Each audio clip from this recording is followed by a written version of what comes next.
전체적으로 엮어서 한 주제를 우리가 생각할 볼 수도 있는데, 한 문단 한 문단이 좀 굵직굵직한 주제를 가지고 있어 가지고 제가 오늘 이 전체를 한 번에 다 이야기하기가 조금 부담스럽긴 해요. 21장에 일단은 문단들이 어떤 문단들이 한번 전체적으로 한번 훑어봅시다. 처음에는 예수님이 예루살렘에 입장을 해서 그 입장하면서 있었던 그 나귀 새끼 타고 입장하고 다윗의 자손이여 호산나 찬송하리다 하는 여러 사람들이 환영을 하며 하는 매우 그 이색적인 그 장면들이 나오고 있고요.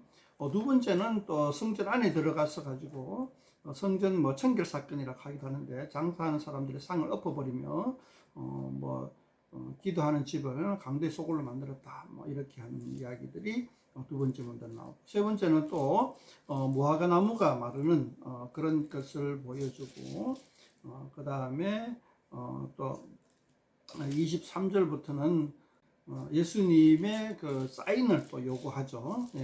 그러한 일들을 한 것에 대한 사인. 그러니까 앞에 문단을 봤을 때 예수님이 굉장히 권위가 있는 자만이 할 수 있는 일들이잖아요.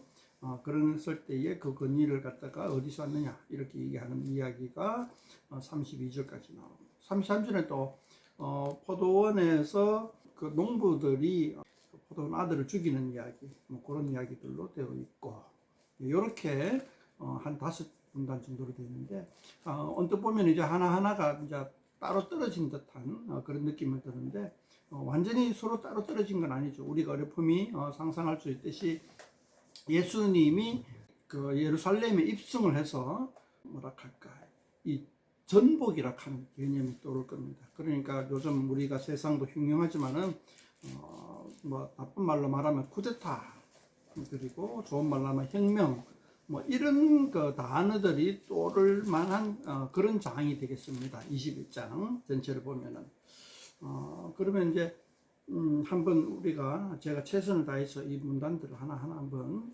살펴보도록 합시다 하는데, 그래서 구체적으로 좀 이야기를 하면 좋겠는데 그럴 시간이 좀 부족하고, 전체적으로 간략하게 한번 이야기를 하면서 결론만 좀 짚어 나가면 좋겠네요.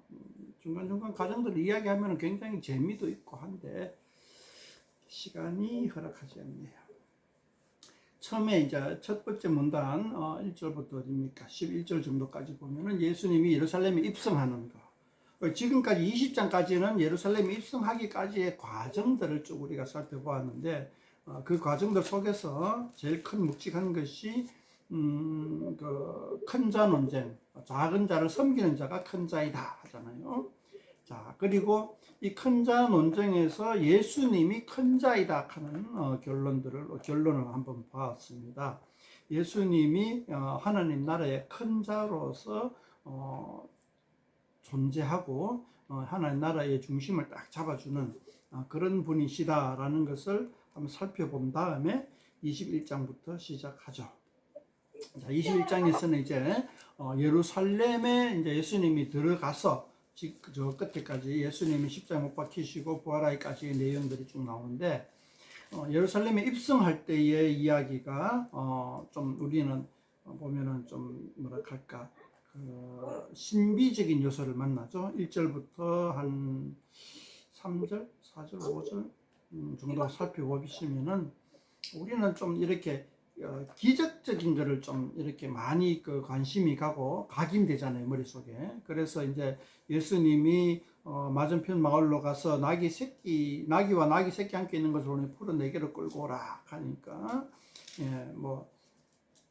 신기하게 가니까 진짜로 있어요. 그리고 주가 쓰시겠다 하니까 진짜로 그냥 막 내줘요, 나귀 새끼, 귀한 나귀 새끼를. 그래서 우리는 와, 신기하다, 예수님이 역시 능력이 많으시다 하는 그런 쪽으로만 이렇게 생각하기가 좀 쉬워요, 우린 두뇌 구조가. 근데 정작 핵심은 어디에 있냐 하면은 예수님이 나귀 새끼를 타고, 5절입니다. 5절에 보면은 스가랴라는 선지자가, 구약의 선지자가 예언해 놓은 것이 나오는데, 한번 5절 봅시다. 시온 딸에게 이르기를 네 왕이 네게 임하나니 그는 겸손하여 나귀 곧 멍에 매는 짐승의 새끼를 탔도다 하라 하였느니라. 자, 그러니까 예수님이 스가랴에서 예언한 그 예언의 내용들을 성취하시기 위해서 나귀 새끼를 탔다. 이렇게도 볼 수 있고요. 그 다음에 나귀 새끼를 타고 와는 왕. 그때 로마에서는 나귀 새끼 타고 가는 왕은 없어요. 그죠? 나귀는 전투를 하기 위한 말도 아니고 짐을 다루는 말이에요. 그죠? 이제 화물차죠. 전투용 차가 아니라 그 화물차인데 그 화물차에 나귀 새끼, 아직 성장하지 않은 나귀 새끼를 타고 그 예수님이 입성하는 거죠. 근데 나귀 새끼를 타고 왕이 된다 하는 것이 하나의 그 왕이, 그러니까 새로운 왕이 입성할 것이다라는 것으로 스가랴가 예언을 했고, 그 예언을 갖다 하는데, 그 나귀 새끼 타는 것이 무슨 상징이냐 하면 겸손하다. 왕은 왕인데 겸손한 왕이다. 겸손하여 나귀 곧 멍에 매는 짐승의 새끼를 탔도다. 그러니까 여기서 겸손하는 이미지가 상징적이 되고, 예수님이 왕으로서 예루살렘에 입성했다 하는 그러한 것도 되고, 다양한 그 이미지를 갖다 풍겨내겠죠. 여기서 겸손이라 하는 것은 우리가 앞에서 섬김, 작은 자를 섬기는 자, 큰 자다 하는 그 이미지를 그대로 가져온다고 볼 수도 있습니다. 그렇게 예수님이 겸손이라는 이미지를 가지고 또 말 대신에 나귀 새끼를 타고 예루살렘으로 입성할 때에 많은 무리들이 예수님을 알아보고 8절에 보면 무리의 대다수는 그들의 겉옷을 길에 펴고 다른 이들은 나뭇가지를 베어 길에 펴고 앞에서가 뒤에서 따르며 호산나 다윗의 자손이여 하면서 이제 예수님을 환영합니다. 이 예수님을 환영하는 것 이미지는 그 개선장군, 로마의 개선장군, 로마의 제국의 변방에서 이방 민족과 야만족과 싸워서 승리하고 난 다음에 돌아오는 개선장군의 모습입니다. 개선장군이 올 때에 이러한 행사가 이루어지죠. 그런데 예수님이 이제 개선장군의 모습처럼 그런 퍼포먼스를 예루살렘 주민들이 자아내는 겁니다. 이런 어떤 그 자아냄을 이런 분위기를 통해서 예수님이 왕으로 예루살렘에 오셨다라는 것을 마태는 표현하고 있는 거죠. 자, 그 9절에 한번 봅시다. 호산나 다윗의 자손이여 찬송하리로다. 주의 이름으로 오시는 이여 가장 높은 곳에서 호산나. 여기서도 다윗의 자손이라는 것이 나오고, 자, 이렇게 10절에 보면 온 성이 소동하여 하니까 이는 누구냐라고 묻는 겁니다. 누구길래 이런 퍼포먼스를 하면서 예루살렘 입성하느냐. 평화의 때예요, 그죠? 그러니까 이제 뭐 어떤 그 전쟁이 일어나거나 쿠데타가 일어나거나 이 왕권이 갑자기 바뀌거나 하는 그런 과도기가 아니에요. 굉장히 뭐랄까 정치적으로 안정되어 있을 때 예수님이 나타나서 갑자기 새로운 왕으로 오셨다 이러는 거예요. 그런데 겉으로는 굉장히 안정된 것처럼 보이지만은 실상 그 속을 들여다보면은 굉장히 불안정한 상태. 그러니까 무력적으로, 힘적으로는 안정되어 있지만은 종교적으로, 심리적으로, 사회적 분위기는 좀 불안한 상황이었단 말이죠. 그 중에서 우리나라의 여당에 해당되는 집권자 그룹은 뭐냐 하면은 바리새인과 사두개인, 그리고 야당에 해당되는 거는 뭐 SNF파하고 뭐 여러 가지 좀 뭐 열심당 같은 거 있고 뭐 그런 쪽에 있겠죠. 근데 예수님도 하나의 어떤 야당의 역할이다 이렇게 생각하시면 좋겠는데, 갑자기 예수님이 나타나니까는, 예루살렘이 나타나니까는 모든 사람들이 조용하다가 갑자기 들고 일어나는 거예요. 예수님을 갑자기 메시아, 왕, 기존의 정치적 구도를 완전히 한 번에 바꾸어 버릴 만한 인물로 예루살렘 주민들이 예수님을 맞이하는 거예요. 그러면은 예루살렘에 있던 기득권의 정치적 기득권자들은 상당히 그 예수님을 예의주시하고 견제하고 심지어는 정치적으로 이제 정적을 제거해 버리려고 마음을 먹기에 충분하죠. 우린 그런 분위기를 알 수가 있어요. 그렇게 해서 예수님이 예루살렘 입성할 때 그렇게 했고, 또 12절에 보면 성전에 들어갑니다. 이제 예루살렘 성이 아니라 성전에 들어가서 성전 안에 이제 12절부터 17절까지 보면은 성전 안에서 그 매매하는 모든 사람을 내쫓으시며 돈 바꾸는 사람과 비둘기 파는 사람들의 의자를 둘러 엎어주시고 뭐 그렇게 하는 겁니다. 지금까지 제가 설교할 때는 이것은 하나의 어떤 그 당시의 예루살렘의 경제 구조의 부패함, 성전을 중심으로 한 경제의 그 악순환의 고리, 그런 나쁜 경제 구조를 예수님이 지적하고 전복하고 바르게 잡으려고 하는 경제적 관점에서 제가 많은 초점을 이루었는데요. 제가 요즘 와서 몇 권의 책을 읽으면서 느끼는 점이 단순히 경제적인 문제에만 초점을 맞춘 사건은 아니다라는 것을 이 책을 통해서 한번 봤어요. 그러니까 이것을 통해서 예수님이 하신 것은 경제뿐만 아니라 어떤 그 성전 제도, 그러니까 제사 제도라고 하기도 하고 성전 제도라고 하는데, 당시의 유대교는 성전 중심의 제사 중심의 종교였단 말이죠. 그리고 그러한 유대교 중심의 어떤 그 정치적인 그 구도가 잡혀 있는 거죠. 그러니까 성전 중심의 그 유대교 제도 그리고 정치적 구도를 다 뒤엎어 버리려는 하나의 퍼포먼스다. 이렇게 책에서는 기록해 있고 저도 많은 공감을 했습니다. 그러니까 이것은 단순히 경제 부패만을 일컫는 것은 아니다. 이렇게 한번 볼 수 있다라고 제가 한번 지난번 설교에 대해서 한번 살짝 수정을 가해 봅니다. 그러니까 13절에 보면은 기도하는 집이다. 그러니까 하나님의 집은 성전은 기도하는 집이다. 그러니까 이제 이미지가 그런 이미지로서 되어 있는데, 강도의 소굴을 만들었다 하는 이 강도가 경제적으로 착취하는 강도가 아니라 모든 사람들을 뭐랄까 모든 사람들을 올가매는 하나의 어떤 구도가 되도록 했다는 것이죠. 그거를 단순히 이제 정치, 경제 뭐 모든 분야에 있어서 어떤 그 잘못되어 있음을 어떤 강도라는 단어로서 표현을 했다는 것이고, 그리고 하나님 나라에 우리가 지금까지 살펴왔던 그리고 가장 인상적이었던 용서, 그리고 가난한 자를 섬기는 것, 그러한 어떤 그 개념의 하나님 나라를 기도하는 집이라 하는 단어로서 이제 대표적으로 보여줬다. 이렇게 한번 살펴볼 수가 있는 거죠. 뭐 우리는 단순히 표피적으로 교회 가면 기도해야 된다, 뭐 요 구절을 따라 가지고 기도가 가장 주요된 요소다. 그래서 뭐 우리나라 교회는 좀 그래요. 기도를 많이 앞세워요.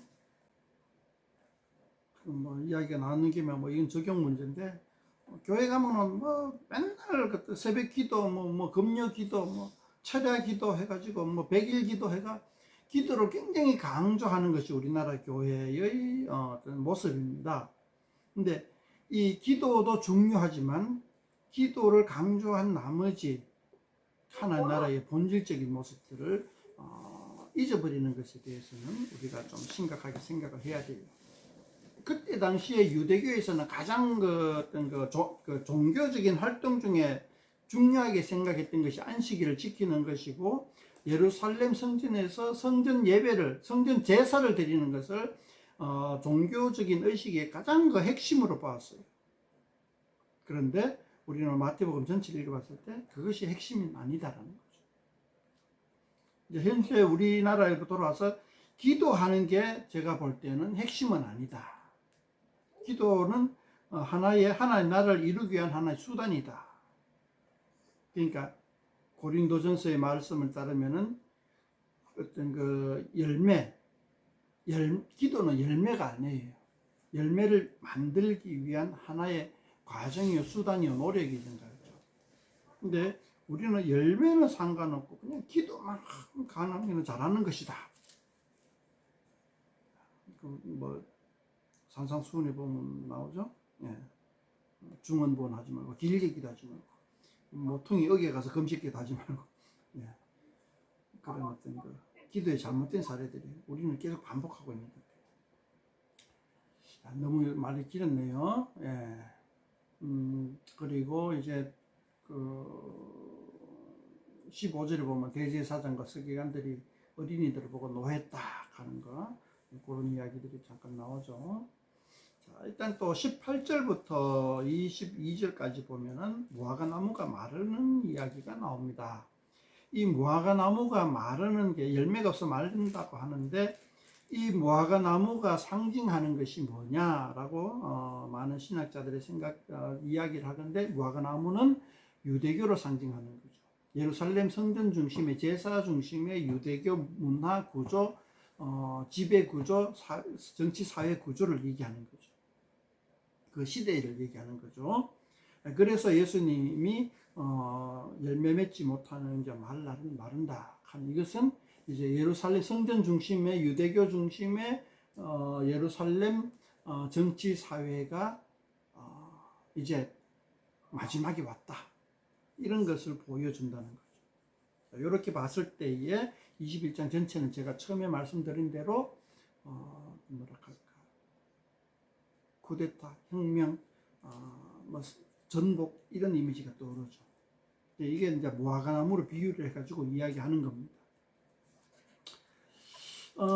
이런 이야기들이 지금부터 계속 나올 거예요. 지금부터 마지막 28장까지가 계속 이런 그 종말, 심판, 멸망, 이런 이야기들이 굉장히 많이 나옵니다. 이런 이야기들이 많이 나오니까 이제 우리는 마태복음의 기록 연대를 예루살렘 멸망인 AD 70년 이후로 보는 사람들도 있어요. 그런데 요즘 와서는 이제 아무리 그 진보적인 학자들도 70년 이후까지는 안 봐요. 한 60년대 중반쯤으로 보고 있어요. 그리고 저는 거의 뭐 갈라디아서와 비슷하게 50년대 초반까지, 더 이전에 헬라어 버전이 그렇고 아람어 버전은 훨씬 더 이전에 생겼다라고 저는 보고 있는데요. 예언입니다. 이런 멸망이 예언입니다. 어떤 사건의 결과를 두고 얘기하는 것이 아니고 사건을 예언하는 거죠. 예수님이 실제로 예수님이 오셔가지고 이제 예루살렘이 이제 거의 그 종식이 되는 거죠. 예루살렘의 어떤 모든 그 정치 경제 구조가 뭐 일단은 그렇게 보시고, 그 다음에 23절에 보면 이제 바리새인과 서두개인 뭐 기존에 이제 있는 사람들이 예수님 보고 이제 또 사인을 요구하는 거죠. 사인을 요구하고 이제 무슨 권위로 이런 일을 하느냐. 그러니까 혁명을 일으키려고 예수님이 여러 가지 퍼포먼스를 했잖아요. 나귀 새끼 타고 오고 그 개선 장군처럼 예루살렘에 입성하고 예루살렘 성전 안에서 어떤 사회 전복적인 그 퍼포먼스를 했고, 무화과 나무를 마르는 것으로서 또 퍼포먼스를 하고 하니까 예수님이 하나의 새로운 왕권을 가지고 오는 그런 모습이잖아요. 그래서 이제 그 대제사장들과 백성의 장로들, 이게 뭐죠? 대제사장들과 백성의 장로들이라고 23절에 얘기하는데, 요거 한번 잘 봐요. 요거는 뭐냐 하면은 예를 들면 우리 오늘날로 치면 한 국회의원쯤 되는 사람들이에요. 그러니까 이 국회의원쯤 되는 사회의 귀족층이죠. 예루살렘에서 귀족층이 되는 사람이 지금까지는 헤롯을 왕으로 삼았어요. 그리고 헤롯의 왕으로 되는 구조 속에서 안정적인 구조를 가지고 가고 있고, 때로는 로마 총독이 와가지고 더 높은 권위를 갖다 행사하게 됐지만은 대체적으로 헤롯이라는 왕을 중심으로 어느 정도 안정적인 구도를 가져가고 있었는데, 좀 불만이었어요. 헤롯은 굉장히 뭐 좀 그 정통성도 좀 의심스럽고 정통성도 없고, 또 로마와 빌붙어 가지고 하는 꼬라지가 마음에 들지를 않지만은 실질적인 힘의 우위에 있기 때문에 할 수 없이 왕으로 데리고는 있는데, 이런 상황에서 예수님이 새로운 왕으로 와서고 많은 백성들이 왕으로 따른단 말이에요. 그러니까 대제사장들과 장로들이 이제 왕을 바꿔치기 할 때가 되었나? 하고 예수님이 떠보는 거예요. 이렇게 하니까 당신이 왕으로 왕으로 온다고 하니 진짜 왕의 모습을 한번 보여달라, 이런 모습이죠. 그랬을 때 예수님은 세례 요한의 정언을 들고 있습니다. 세례 요한의 말을 왜 안 듣느냐, 뭐 이런 식으로 합니다. 자, 그 다음에 이제 그 첫째 아들, 둘째 아들 이야기를 해가지고 이제 이야기를 하는데, 첫째 아들은 안 하겠다, 하겠다 하다가 못하고, 둘째 아들은 안 하겠다 하다가 하니까 둘째 아들이 더 훌륭하다. 이 대제사장들과 장로들은 하나님의 뜻을 따르겠다라고 다 해가 대제사장이 되었고 장로가 되었어요. 근데 실제로 장로의 역할대가 백성들을 이끌어 가려고 하니까 헤롯 왕이라는 굉장히 무력적으로 강압적인 왕이 떡 나타나고, 내가 왕할까 하니까 찍소리 못하고 거기에 굴복하는 모습들을 가지고 있었죠. 그게 첫 번째 아들과 같은 모습이라는 거죠. 그런데 세리와 창녀들은 처음부터 하나님의 뜻을 따르겠습니다 하는 게 아니고, 나 하나님의 뜻 못 따르겠으니까 내 먹고 살기 바빠가 하나님 뜻은 저 대의 명분은 둘째치고 내 먹고 살기 바쁘니까 내버려 두시오 하고, 그냥 로마와 대놓고 빌붙어 가지고 세금 거두고 착복하고, 창녀는 대놓고 율법을 어겨가면서 자기의 생존을 갖다 유지해두고 있었던 사람들이죠. 그렇지만은 나중에 진정으로 왕이 된 예수님이 오셨을 때에 자기가 대놓고 나쁜 짓 하던 거, 율법을 어겼던 거를 회개하고, 어렵지만은 힘들지만은 예수님의 뜻을, 예수님의 말씀을 따르면은 우리가 하나님 나라에서 하나님의 백성으로서 당당하게, 지금까지 숨어서 양심에 찔리면서 살아갔는데 그렇지 않고 오히려 떳떳하게 살아갈 수 있겠다 하면서 예수님에게 붙은 사람들, 그런 사람들은 둘째 아들과 같다, 이렇게 예수님이 이야기하는 거죠. 자, 그 얘기가 이제 32절입니다. 그러니까 이것도 사회 전복이죠.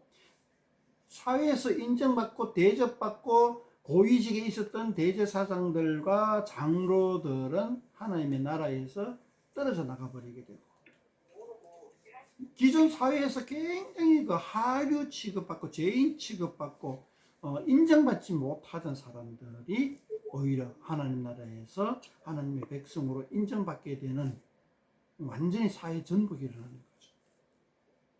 뭐 누가복음이나 뭐 요즘 신학자들이, 진보적인 신학자들이 좋아하는 것은 그거죠. 경제적인 전복을 많이 이야기합니다. 가난한 자가 부자가 되고 부자가 가난한 자가 되는 그런 경제적인 전복이 일어나는데, 누가복음은 경제적인 전복을 많이 앞세워요. 그런데 마태복음에서는 경제적인 것보다는 그 죄인과 의인 가는 그런 개념에서 전복이 일어난다라고 이야기를 하고 있어요. 경제적인 전복은 그 안에서 포함되어 있겠죠. 경제적으로 착취하는 사람은 죄인이고, 경제적으로 피착취당하던 사람들이 회개함으로 하는 나라에 들어온다 하는 그런 거죠. 자, 그런 어떤 개념들을, 전복의 개념들을 우리가 좀 잘 생각하고 있으면 좋겠습니다. 33절에는 보면은 이제 그거죠. 이제 또 전복이 나오는 거죠. 농부들, 포도밭에서 이제 일하던 농부들은 하나의 기득권이고 사회에서 안정적으로 살지하고 있는 사람들이죠. 이 사람들이 이 포도밭을 포도밭 주인에게 바친 게 아니고 자기들의 이익을 위하여 포도밭을 운영한단 말이죠. 그래서 이제 그 포도밭 주인이 아들을 보내가지고 농부들에게 그 세를 달라, 원래 포도밭 주인. 그러니까 농부들이 아들을 때려잡아가지고 이 포도밭을 자기 거로 만들자, 라고 했을 때에 포도원 주인이 와가지고 농부들을 쫓아 보내버립니다. 이것도 하나의 사회 전복적인 이야기가 되겠죠. 그러니까 대제사장들, 서기관들, 바리새인들 이런 사람들은 하나님 나라를 하나님 제대로 운영하지 못하고 하나님의 것을 중간에서 빼앗아버리는 착취가 아니고 이거 뭐라 그러죠? 합니까? 세금을 삥땅하는 거죠. 찬탈. 하나님의 권위를. 하나님께 바쳐야 할 것을 자기들이 빼앗아버리는 그러한 사람들이 이제 있을 때에 포도밭 주인이 와서 그러한 것들을 다 엎어버린다 하는. 그러니까 이거는 전복이 아니고 바로 세운다 이런 개념이 들어가겠죠. 올바로 세운다 하나님 나라를 왜곡되냐. 이것도 하나의 그냥 짧게 쉽게 말하면 전복으로 바라볼 수도 있겠습니다. 자, 42절부터는 또 이제 모퉁이 들 나오고 결론이 나오죠. 버린 돌이 모퉁이의 머리돌이 된다. 예수님이 그러한 모습들을 갖춰주고 이 42절의 말씀은 예수님이 십자가에 못 박혀 죽으시고 부활하심으로 말미암아 머리돌이 되는 것에 대한 상징적인 이미지를 시편 118편의 말씀을 인용해서 이야기하고 있고 43절의 결론입니다. 하나님 나라를 너희는 빼앗기고 그 나라에 열매 맺는 백성이 받는다. 43절이 결론이죠. 하나님의 나라를 지금은 누가 바리새인, 서기관, 사두개인, 장로들이 차지하고 있는데 그 사람들은 이제 다 하나님 나라를 그 사람들에게서 빼앗아서 하나님 나라에 열매 맺는 백성. 자, 열매란 이야기가 또 나왔으니까는 아까 제가 얘기한 거 한번 기억해 보시면 좋겠습니다. 자, 이런 이야기들로 21장은 구성되어 있다는 거죠. 사회 전복적인 혁명, 쿠데타를 예수님이 일으킨단 말이죠.